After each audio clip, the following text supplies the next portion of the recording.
Bridge to fire control. Guns, what's the situation? There was a long pause in the line before an unfamiliar voice answered. The gunner's dead, sir, came a shaky reply. Who is this? Sub-Lieutenant Mamista, sir. Crow mentally cursed. One of his most junior officers was now in control of the ship's remaining armament. All right, Mamista, you're going to have to manage back there for a while. What's your condition? About as bad as it could be, sir.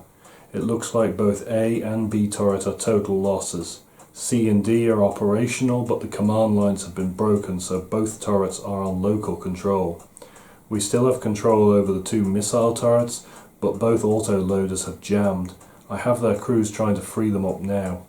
The Lazarus systems are bringing what's left of the point defense guns back online. They're about the only thing I have direct control over right now. For all the fear in his voice, Mamista seemed to be making a fair job of holding it together. Good work, Sub. Keep at it. We'll get help to you as soon as possible. Bridge out. Crow had just started to turn back towards the damaged control console when a shout came across the bridge. Contact bearing 205-173. Profile matches first missile. Time to intercept, Crow shouted back. It's coming in at full burn, sir. 3 minutes 20 to convergence. Berg turned towards him and called out, We have 40% of port side point defence and 90 of starboard. Crow shook his head. Point defence was no bloody use the first time. The missile was bracketed several times without effect. Switching on his intercom, he asked, Bridge to fire control. What are our chances of hitting the contact with plasma cannons? On local control, sir, our guns have almost no chance of hitting a target of that size and speed, Matisma replied. Captain, all the damage means we're putting out a hell of a big radar profile on our port side, Berg said. If we keep our starboard side to the missile, it might give us a better chance of spoofing it. Not with the cargo pod.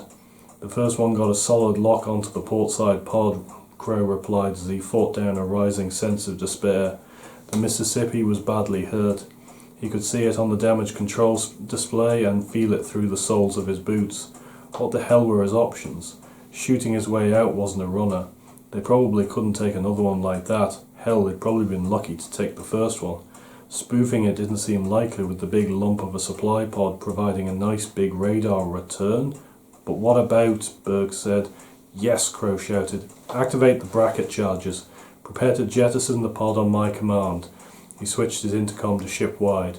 Captain to all hands, prepare to cut to silent running. Fire control, when the missile comes into effective range, fire your charges, then power down your guns. Countermeasures, prepare to fire a full spread when the missiles gets within 200 clicks. Helm, complete roll and present up, starboard side. Missile 2.5 minutes from convergence.